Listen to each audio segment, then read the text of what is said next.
احنا بنعمل القلبين التوأمين ازاي؟ سريعا كده. اول حاجة لازم تبقى فارد ظهرك مستقيم، ومش ساند ظهرك على الكرسي. مش ساند ظهرك على الكرسي. ليه؟ لان الطاقات لما تنزل ما تحتقنش في ظهرك.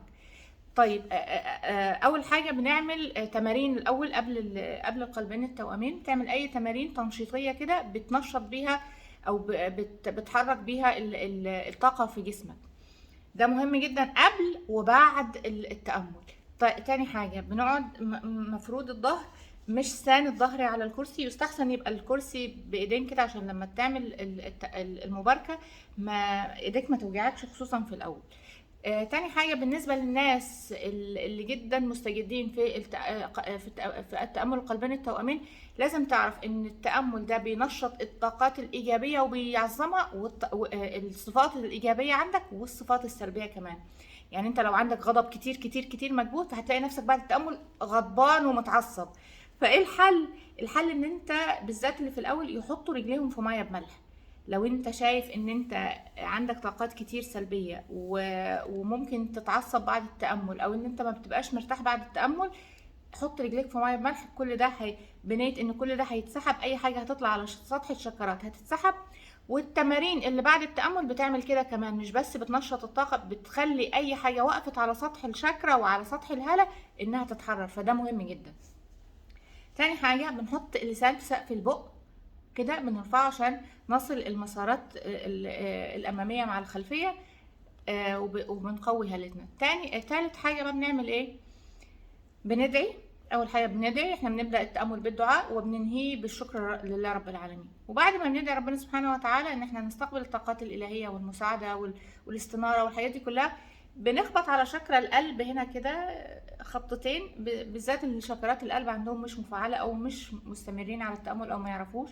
بنخبط عليها كده وتحاول تفتكر حاجة تمتن ليها، او حاجة انت كنت جدا جدا مبسوط ليها.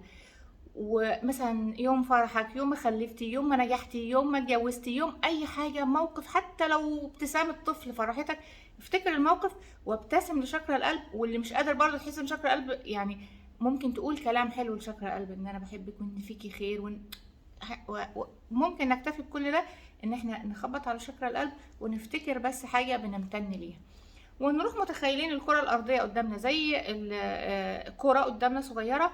ولما أقول حطوا الكفين في مستوى الصدر، يعني كده أنا بعمل كده، بطلع الطاقات من كفوف إيديا وبركز على شكر القلب. مش عايزاكم تركزوا على شكر القلب ان انا بقى مركز خالص على شكر القلب فيحصل لي سرعة في النبض. اركز يعني اكون واعي ان عندي شكر قلب، بس اركز على شكر القلب وابدا اطلع طاقات بينك من ايديا. واتخيل ان الهالة الارض كلها بقت بينك وكل الارض بقت بينك، ونتبع المباركه اللي بتتقال في التامل. نبارك الارض وكل شخص وكل كائن بالمحبه وبالسلام وبلا بلا بلا. خلاص. وبنتخيل نفسنا احنا مش بس بنقول المشاعر، احنا بنتخيلها ان احنا كأن ممر للسلام، احنا ممر للمحبه، احنا ممر للتسامح. فاستشعارك للمشاعر دي بيزود الطاقه اللي طالعه من ايديك، وبيزود استقبالك انت كمان للطاقه. خلاص.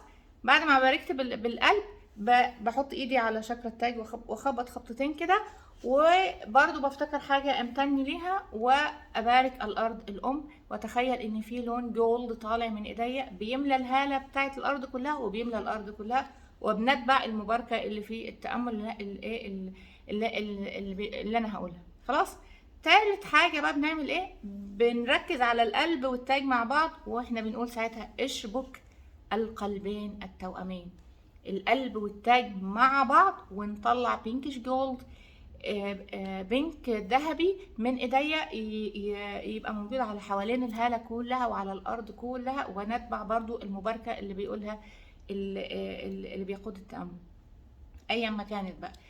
في نقطة هنا مهمة، ان انا ما باركش في التوقيت ده اشخاص ولا اطفال ولا رضع ولا حاجة. ما باركش في التوقيت ده لان الطاقة كتير جدا. يعني انا ممكن اجي مثلا هبارك بنتي او ابني الرضيع او بتاع، انا ببعت له طاقات كبيرة جدا ممكن تبقى مؤذية ليه. امتى ببارك الاشخاص او العيلة بتاعتي او مشاريعي او لما في الاخر بحرر الطاقة الزايدة، فبيبقى الطاقة شوية مش قوية عليهم، مش مؤذية ليهم. تمام. بعد ما بشبك القلبين التوأمين وببارك بنزل لما بقول نزلوا ايديكم ما تنزلوهاش كده، نزلوها وهي باصه لفوق على رجليكم كده. خلاص. وبعدين بعمل ايه بقى؟ دي بقى الحته الحلوه قوي بقى اللي انا بقول فيها منترا اوم، كلمه اوم او امين ايا ما كانت، انا بحب اقول اوم. فاحنا بنتخيل ان في نجمه لماعه فوق شكل التاج ب 30 سم، وهفضل بصلها بخيالي كده كاني شايفاها، وفي نفس الوقت مركزه على كلمه اوم، ومش اكتر، ومن اكتر من كلمه اوم بركز على الصمت بين كلمه اوم واوم، وبدخل بقى في الصمت وانا مغمضه ومركزه برضو على النجمه اللي فوق شكل التاج ب 30 سم، نجمه لماعه. تخيلها بقى نجمه لماعه، اتخيلها زي الفليم كده بتاع الشمعة ايا مكان. الحكايه دي جدا جدا مهمه، اولا بتخليك تتامل على الصمت، ثانيا بتطلع بقى انت في يعني مع الوقت هتطلع لمستويات عليا، استناره بقى ووعي، وهتستقبل. المهم يعني مثلا انا هقول اوم وهسكت. الصمت ده انت هتبقى مركز فيه، صامت فيه، وهقول اوم تاني 9 مرات. بين الاوم والاوم اكتر حاجة المفروض تركز عليها الفاصل بين الكلمتين، الصمت. طبعا دماغك هيروح ويجي طبعا ويفتكر كل حاجة في الحياة، روح وارجع روح وارجع، دربه.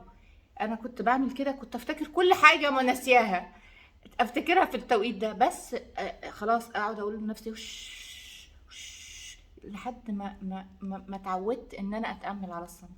بعد ما اخلص ال9 كلمات هسيبكم مثلا، المفروض ان هو بيسيبهم شويه كتير، بس هو يعني ايه، المفروض ان اقول لك let it go، انك انت خلاص بتتامل على صمت من غير اوم. في بقى تخيلات بتحس بقى انك طلعت المستويات، طلعت في تانل، طلعت في نفق يعني منور، ما طلعتش في حاجه خالص، اتس اوكي برضو. خليك صامت تماما وتامل على الصمت في الوقت اللي هو بعد الاوم ده.